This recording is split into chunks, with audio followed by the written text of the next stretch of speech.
اعوذ باللہ من الشیطان الرجیم بسم اللہ الرحمن الرحیم یا ایہا الذین آمنوا ادخلوا فی السلم کافہ صدق اللہ العظیم۔ اے ایمان والو، تم پورے کے پورے اسلام میں آ جاؤ۔ الحمدللہ رب العالمین والصلاة والسلام علی رسولہ الامین وعلی آلہ واصحابہ اجمعین، اما بعد فاعوذ باللہ من الشیطان الرجیم بسم اللہ الرحمن الرحیم۔ عزیز اور معزز سامعات، السلام علیکم ورحمۃ اللہ وبرکاتہ۔ الحمدللہ، اللہ تعالیٰ کا بے انتہا شکر و احسان ہے کہ رمضان المبارک کا بابرکت مہینہ ہم پر نازل ہو چکا ہے۔ یہ اللہ رب العالمین کا بے انتہا شکر اور اس کا احسان ہے۔ ایک اور شکر اور احسان اللہ رب العالمین کا یہ ہے کہ اللہ تعالیٰ نے ہمیں دین اسلام کی روشنی عطا فرمائی ہے اور اپنی ہدایت کے لیے قرآن کریم جیسی عظیم نعمت سے نوازا ہے۔ قرآن مجید وہ الہامی کتاب ہے جس کا ہر حکم اٹل، حق اور لازمی ہے، اور اس سے بڑھ کر کوئی حکم نہیں ہو سکتا۔ ہمارا ایمان ہے کہ دنیا اور آخرت کی کامیابی صرف اور صرف قرآنی احکامات پر عمل کرنے ہی سے حاصل ہوتی ہے، کیونکہ یہی وہ الہامی ہدایت ہے جو ہمیں سیدھے راستے کی طرف لے جاتی ہے۔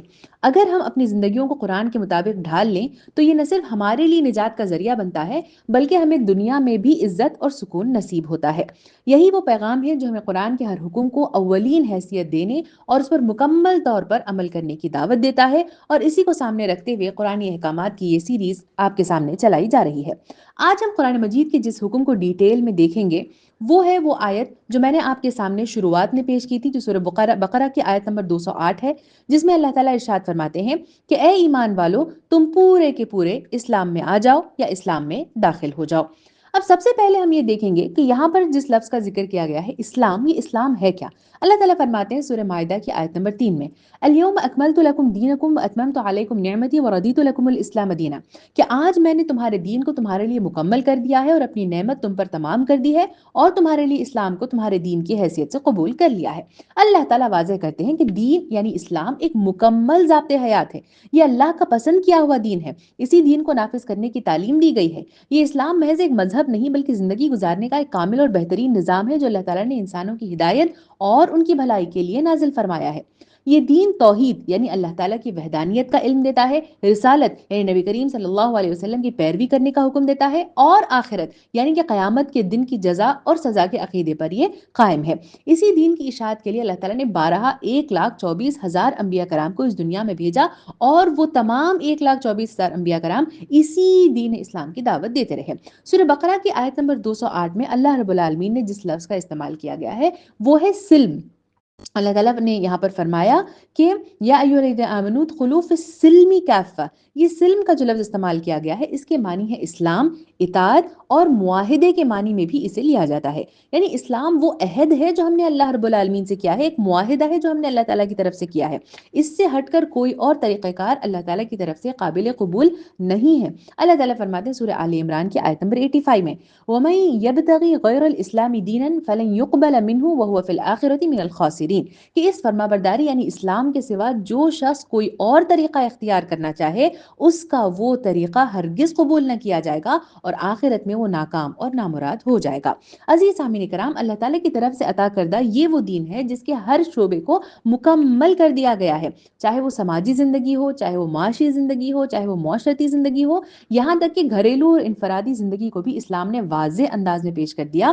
یہی وجہ ہے کہ آپ صلی اللہ علیہ وسلم نے اپنی اجتماعی زندگی سے لے کر انفرادی زندگی تک اور اپنی ذاتی زندگی سے لے کر اپنی ازدواجی زندگی تک ہر چیز کو صحابہ کرام رضی اللہ عنہ اور دنیا کے سامنے پیش کر دیا تاکہ لوگ اس سے رہنمائی حاصل کر سکیں اور اپنی زندگیوں کو بدل سکیں۔ جو عائشہ رضی اللہ عنہ بیان کرتی ہیں کہ نبی کریم صلی اللہ علیہ وسلم کیا تھے، کان خلق القرآن، کہ آپ صلی اللہ علیہ وسلم قرآن کا چلتا پھرتا نمونہ تھے۔ ہر عمل کو آپ نے اپنے عمل کے ذریعے سے واضح کیا کہ اس کو اس طریقے سے کیا جانا چاہیے۔ قرآن مجید نے اسی بات کو نبی کریم صلی اللہ علیہ وسلم کے سلسلے میں ارشاد فرمایا سورہ احزاب کی آیت نمبر 21 میں، لقد کان لکم فی رسول اللہ اسوۃ حسنہ، کہ در حقیقت تم لوگوں کے لیے اللہ کے رسول صلی اللہ علیہ وسلم میں ایک بہترین نمونہ ہے۔ یہی ہے وہ طریقہ کار، یہی ہے وہ دین جس کے متعلق اللہ تعالیٰ نے یہاں پر سلم کا لفظ استعمال کیا اور کہا کہ اسی دین میں تمہیں پورے کے پورے داخل ہو جانا ہے۔ یہاں پہ جو لفظ استعمال کیا گیا دوسرا وہ ہے کافہ، یعنی سب کے سب، پورے کے پورے۔ اب آئیے ہم جاننے کی کوشش کرتے ہیں کہ اسلام میں پورے کے پورے داخل ہونے سے کیا مراد ہے؟ سب سے پہلا میننگ اس سے مراد جو لیا جاتا ہے وہ یہ ہے کہ انسان ہر کام میں اللہ تعالیٰ کی رضا کو مد نظر رکھتے ہوئے اپنا کام کرے، یعنی کہ جب انسان دین اسلام میں داخل ہو جائے تو پھر اپنے ہر عمل میں اللہ تعالیٰ کو یاد کرے، چاہے وہ دینی امور ہو چاہے وہ دنیاوی امور ہو، اللہ تعالیٰ کی رضا ہی اس کے ہر عمل کے پیچھے کی نیت ہو، انسان ہر طرح کے شرک سے پاک و صاف ہو جائے۔ یہ دعویٰ کرنا کہ اللہ تعالیٰ ایک ہے اور اس کے باوجود کسی اور پر اللہ تعالیٰ سے زیادہ بھروسہ کرنا، یہ یقیناً اسلام میں قابل قبول نہیں ہے۔ اللہ تعالیٰ ایسے لوگوں کے سلسلے میں ارشاد فرماتے ہیں سورہ حج کی آیت نمبر 11 میں، وَمِنَ النَّاسِ مَن يَعْبُدُ اللَّهَ عَلَى حَرْفٍ فَإِنْ أَصَابَهُ خَيْرٌ اطْمَأَنَّ بِهِ وَإِنْ أَصَابَتْهُ فِتْنَةٌ انقلب على وجهه خسر الدنيا والآخرة ذلك هو الخسران المبين۔ فرمایا اور لوگوں میں سے کوئی ایسا ہے جو کنارے پر رہ کر اللہ کی بندگی کرتا ہے، اگر فائدہ ہوا تو مطمئن ہو گیا، اور جو کوئی مصیبت میں آ گئی تو الٹا پھر گیا، اس کی دنیا بھی گئی اور آخرت بھی،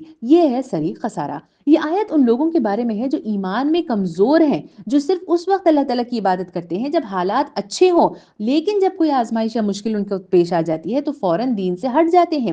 ایسے لوگ نہ دنیا میں کامیاب ہوتے ہیں اور نہ آخرت میں۔ اللہ تعالیٰ یہاں پہ بتاتے ہیں عزیز سامعین کرام، یہ صفت اگر کسی کے اندر پائی جائے تو اسے منافقت کی علامت کہا جائے گا۔ جو انسان پوری طرح دین میں داخل ہو جاتا ہے وہ اپنا فائدہ نہیں دیکھتا بلکہ صرف اور صرف اللہ تعالیٰ کی خوشنودی دیکھتا ہے۔ سیرت ہمیں منافقین کی کئی ساری مثالیں دیتی ہے۔ جنگ بدر کے موقع پر ہم دیکھتے ہیں کہ ہمارے سامنے عبداللہ بن ابی کی مثال پیش کی گئی۔ یہ وہ شخص تھا جس کے دل میں اللہ کے رسول صلی اللہ علیہ وسلم کے لیے بغض اس قدر موجود تھا، چونکہ آپ صلی اللہ علیہ وسلم کے آنے سے پہلے مدینہ والے اسے اپنا لیڈر بنانا چاہتے تھے، لیکن آپ صلی اللہ علیہ وسلم کے آنے کے بعد انہوں نے آپ صلی اللہ علیہ وسلم کو اپنا لیڈر بنا لیا۔ جب اسلام کی پہلی جنگ کا موقع آیا تو اس نے دیکھا کہ کفار و مشرکین کا پلڑا بھاری ہے، وہ تعداد میں زیادہ ہیں، 1,00,000 کے بدلے صرف 1,000 مسلمان ہیں، تو فوراً اپنے ساتھ اپنے 313 افراد کو لے کر علیحدہ ہو گیا اور جنگ میں شرکت نہیں کی۔ اس سے صاف طور پہ واضح ہو جاتا ہے کہ وہ پوری طرح دین میں داخل ہی نہیں ہوا تھا، بلکہ اپنے مفاد کے لیے اس نے دین کا استعمال کیا تھا، اور نبی کریم صلی اللہ علیہ وسلم کے ساتھ رہنے کے لیے، ان پر نظر رکھنے کے لیے جو ہے اس نے دین کا استعمال کیا تھا۔ اس کے بعد ہمارے سامنے غزوہ تبوک کی مثال بھی آتی ہے۔ جب نبی کریم صلی اللہ علیہ وسلم نے غزوہ تبوک کے لیے صحابہ کرام کو تیار ہونے کا حکم دیا تو بہت سے منافقین نے بہانے بنائے اور بہانے بنا کر جنگ میں جانے سے انکار کر دیا۔ انہوں نے کہا کہ یہ گرمی کا موسم ہے، ہم برداشت نہیں کر سکتے۔ اللہ تعالیٰ انہی لوگوں کے سلسلے میں ارشاد فرماتے ہیں سورہ بقرہ کی سورہ توبہ کی آیت نمبر 81 میں، فرمایا فرح المخلفون بمقعدهم خلاف رسول الله وكرهوا ان يجاهدوا باموالهم وانفسهم في سبيل الله وقالوا لا تنفروا في الحر قل نار جہنم اشد حرا لو كانوا يفقهون۔ فرمایا جن لوگوں کو پیچھے رہ جانے کی اجازت دے دی گئی تھی وہ اللہ کے رسول صلی اللہ علیہ وسلم کے ساتھ نہ دینے اور گھر بیٹھے رہنے پر خوش ہوئے، اور انہیں گوارا نہ ہوا کہ اللہ کی راہ میں جان و مال سے جہاد کریں۔ انہوں نے لوگوں سے کہا کہ اس سخت گرمی میں نہ نکلو، ان سے کہو کہ جہنم کی آگ ہی اس سے زیادہ گرم ہے، کاش انہیں اس کا شعور ہوتا۔ اللہ تعالیٰ فرماتے ہیں کہ انہیں اللہ تعالیٰ سے زیادہ بھروسہ اپنے کیلکولیشنز پہ، اپنی سوچ پر ہے، اسی لیے وہ اللہ کی رضا کے لیے کام نہیں کرتے بلکہ اپنے مطابق چیزیں کرتے ہیں۔ ایسے وہ لوگ ہیں جو پوری طرح اسلام میں داخل نہیں ہوئے ہوتے اور ان کا ٹھکانہ جہنم ہے۔ عزیز سامعین، اگر ہم یہ سوچتے ہوں کہ منافقین تو پہلے زمانے میں ہوتے تھے، آج کل تو کہاں منافقین ہیں، تو ہم اپنے آپ پر، اپنی سوسائٹی پر نظر ڈال کر دیکھیں کہ کتنی مثالیں ہمارے پاس ایسی ہیں ان لوگوں کی جو کنارے پر رہ کر اللہ تعالیٰ کی بندگی اختیار کرتے ہیں۔ فجر کی نماز فرض ہونے کے باوجود، اللہ کا حکم آنے کے باوجود روزانہ اس کی قضا ادا کرنا، کیا یہ اپنے مطابق اسلام کو فالو کرنا نہیں ہوا؟ کیا یہ اللہ کی رضا کی بجائے اپنی آرامتی کو ترجیح دینا نہیں ہوا؟ بازاروں میں جا کر گھنٹوں گزارنا اور نماز کے اوقات سے غافل ہو جانا، کیا یہ اپنی سہولت سے دین کو فالو کرنا نہیں ہوا؟ سالوں سال سے رمضان کے جو روزے چھوٹ گئے ہیں ان کو رمضان آنے سے پہلے مکمل کرنے کا جہاں حکم دیا گیا ہے، وہیں دوسری طرف اس کو ٹالتے ہوئے چلے جانا اور وہ روزے نہ رکھنا، کیا یہ ٹال مٹول اور منافقین کی طرح نہیں ہے جو دین کا کام کرنے کے لیے کسمساتے ہوئے اٹھتے؟ اللہ تعالیٰ کے راستے میں صدقہ دینے کی اگر بات آئے تو اللہ تعالیٰ نے جہاں پر فرمایا لن تنالوا البر حتى تنفقوا مما تحبون، کہ تم نیکی کے درجے کو اس وقت تک نہیں پہنچ سکتے جب تک کہ وہ چیز اللہ تعالیٰ کے راستے میں نہ خرچ کر دو جو تمہیں سب سے زیادہ عزیز ہو، جسے تم سب سے زیادہ عزیز رکھتے ہو۔ کیا ہم آج بھی اللہ تعالیٰ کے لیے چھانٹ چھانٹ کر صرف پھٹے پرانے کپڑے اور گن گن کر خرچ نہیں کرتے؟ کیا اس کے باوجود ہم کہہ سکتے ہیں کہ ہم اسلام میں پوری طرح داخل ہو چکے ہیں؟ چنانچہ اللہ تعالیٰ فرماتے ہیں کہ جب کلمہ کا تم نے اقرار کر لیا ہے تو پوری طرح دین میں داخل ہو جاؤ اور اپنی سہولت کے مطابق یا حسب سہولت اس کو فالو کرنے کی کوشش نہ کرو۔ ایک اور طریقہ جس سے انسان اللہ تعالیٰ کی رضا کی بجائے دوسروں پر بھروسہ کرنے لگتا ہے، وہ انسان وہ ہے جو اللہ تعالیٰ کی رحمت سے تھک ہار کر دوسروں کو اللہ تعالیٰ کے ساتھ شریک کرنے لگ جائے۔ آج کے زمانے میں شرک نئے انداز میں لوگ کرتے ہوئے نظر آتے ہیں۔ مثال کے طور پر اللہ تعالیٰ سے زیادہ بھروسہ تعویذ گنڈوں پر کرنا، قرآن کی چند آیتوں کو اپنے پاس گلے میں یا ہاتھ میں باندھ لینا اور یہ سمجھنا کہ اللہ تعالیٰ کے حکم کے بغیر یہ اشیاء انسان کو فائدہ پہنچا سکتے ہیں یا تکلیف دے سکتے ہیں یا تکلیف سے بچا سکتے ہیں، کیا یہ اللہ سے زیادہ کسی اور پر بھروسہ نہیں ہوا؟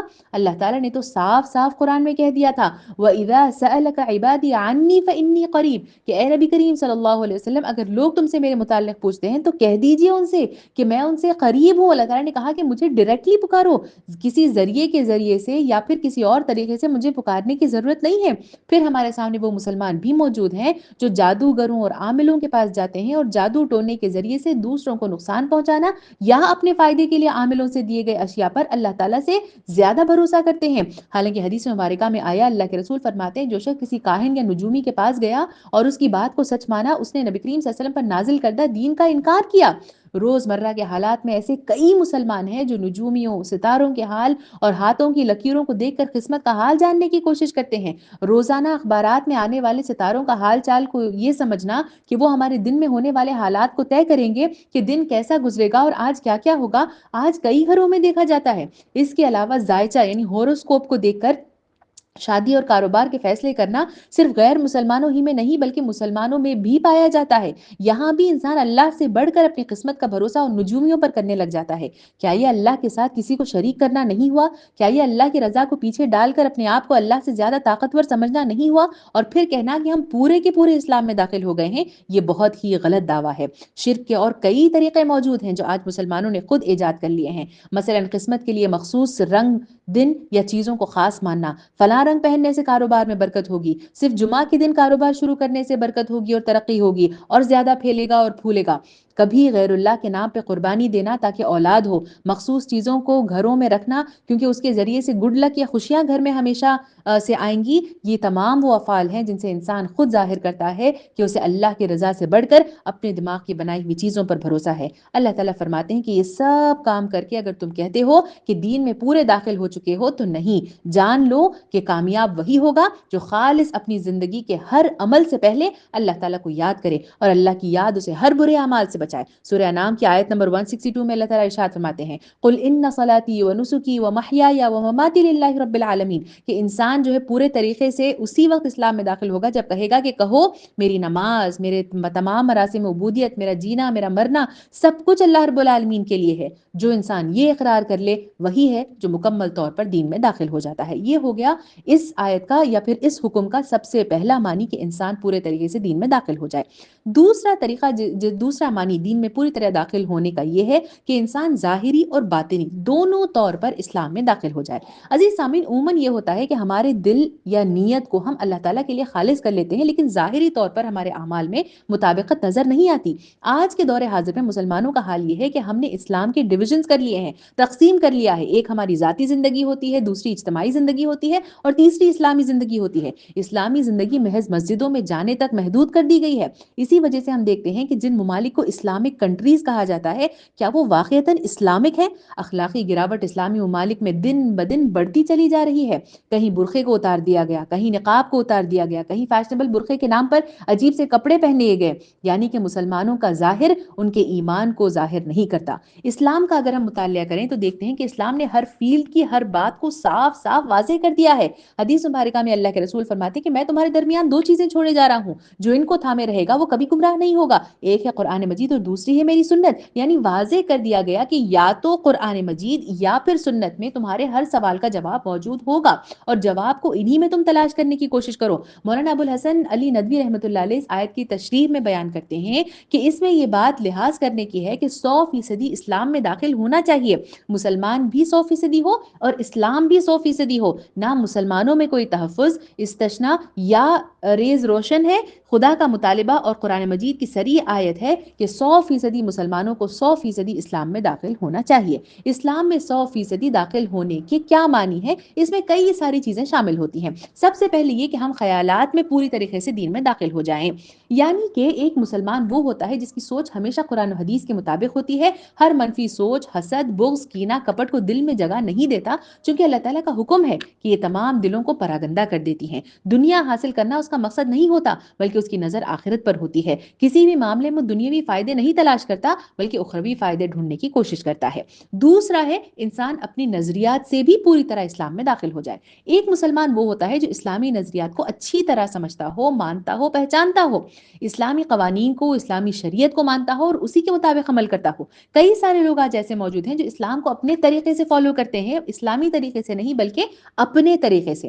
دین کا علم نہ ہونے کے باوجود اپنے نظریات کو صحیح ماننے والے اور اسی کے مطابق زندگی گزارنے والے کئی سارے لوگ موجود ہیں۔ سیکولرزم ہو، لبرلزم ہو، فیشزم ہو، نہ جانے کتنے ایسے جدید نظریات ہیں جو اسلام سے متصادم ہیں، لیکن آج ہماری پالیٹکس میں، ہماری فلم انڈسٹری میں کتنے ایسے مسلمان نہیں ہیں جن کا نظریہ اسلام کو لے کر مختلف ہے، جو بڑی بڑی تقریریں ضرور کر لیتے ہیں لیکن اسلام سے ان کا ظاہر بالکل میچ نہیں ہوتا۔ ان کا نام دیکھ کر تو بظاہر وہ مسلمان نظر آتے ہیں، لیکن کیا وہ واقعتاً اپنے ظاہری عمل سے بھی اس بات کا ثبوت دیتے ہیں؟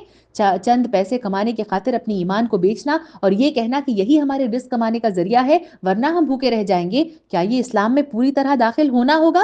ہرگز نہیں۔ اب اس کے بعد ہم آتے ہیں تیسرا طریقہ جس سے انسان پورے طریقے سے اسلام میں داخل ہو جائے، اور وہ ہے علوم کے ذریعے سے۔ علم کا حاصل کرنا یقیناً ہر مسلمان پر فرض اور لازم اور ملزوم ہے، لیکن اگر وہ علم اسلام کے عین خلاف ہو تو کیا ایسا علم حاصل کرنا اسلام کی خلاف ورزی نہیں ہوگا؟ اس کا ذکر کرتے ہوئے مجھے ایک صاحبہ کی یاد آتی ہے جو ہوٹل مینجمنٹ کر رہی تھی، جس میں انہیں شراب کو سرو کرنا لازم تھا اور کن کن ڈشز میں شراب ڈالا جائے گا یہ بھی انہیں وہاں پر سکھایا جاتا، لیکن وہ اپنے ڈیفنس میں یہ کہتی کہ یہ تو آج کل کی ضرورت ہے، اگر آج ہم اپنے پرانے خیالات کی طرح پیچھے رہے تو ہم اپنا ہی نقصان کر بیٹھیں گے۔ سوال یہ پیدا ہوتا ہے کہ جس چیز کو اللہ تعالیٰ نے خاص طور پر حرام قرار دیا ہے، جس کے قریب بھی نہیں جانا، اس کے متعلق علم حاصل کر کے عمل کرنا اور اس کو برا بھی نہ سمجھنا، کیا یہ اسلام میں پوری طرح داخل ہونا کہاں سے کہا جا سکتا ہے؟ کہ ہمارا پہناوا تو برقع ہو لیکن شراب سرو کرنے پر ہمیں اعتراض نہ ہو؟ یہ ہے وہ ظاہری اور باطنی غیر مطابقت جو آج مسلمانوں میں صاف طور پر نظر آتی ہے۔ اس سے اندازہ ہوتا ہے کہ اسلام میں پوری طرح داخل ہونے کے لیے علم بھی وہی حاصل کیا جائے جس سے اللہ راضی ہو، جس سے دوسروں کو فائدہ پہنچے اور جو قرآن و سنت کے کسی بھی حکم کی خلاف ورزی نہ کرتا ہو۔ چوتھا ہے انسان کے طور طریقے سے بھی اسلام میں پورے طریقے سے داخل ہو جانا۔ سچا مسلمان وہی ہوتا ہے جس کی روزمرہ کی زندگی یعنی طرز زندگی میں بھی اس کے ایمان اور دین کی جھلک نظر آتی ہو۔ مسلمان کی پہچان اس کے بول چال، اس کے لباس، اس کے چال ڈھال سے بھی ہوتی ہے۔ لباس ایسا پہنا جائے جو ستر کو چھپانے والا اور بے حیائی کو فروغ دینے والا نہ ہو۔ حدیث مبارکہ میں آیا کہ قیامت کے قریب ایک ایسا وقت آئے گا جہاں پر عورتیں کپڑے پہن کر بھی ننگی رہیں گی۔ آج اگر ہم ہماری امت کا حال دیکھیں تو کیا ایسا نہیں ہو گیا ہے کہ کپڑے پہن کر بھی آج خواتین جو ہیں وہ کپڑے نہ پہننے کے برابر ہو؟ تنگ کپڑے پہننا اور اپنے آپ کو حجابی کہنا آج کل کے سوشل میڈیا کا نیا ٹرینڈ ہے، جس سے خود ہماری نئی نسل ہی نہیں بلکہ پرانی نسل بھی سہمت نظر آتی ہے۔